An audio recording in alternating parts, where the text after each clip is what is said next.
Welcome.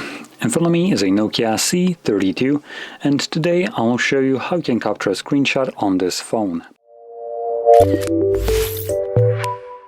So to get started, you want to open up content that you wish to capture.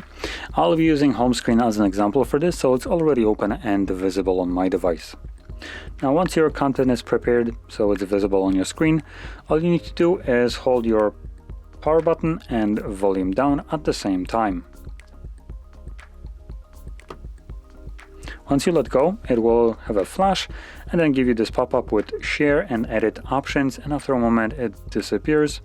Once it does so, you can find the screenshot in your Photos application.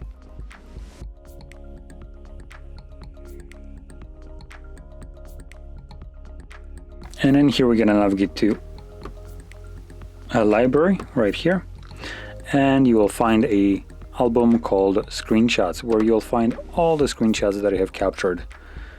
And this is the one I have captured right now. So there we go.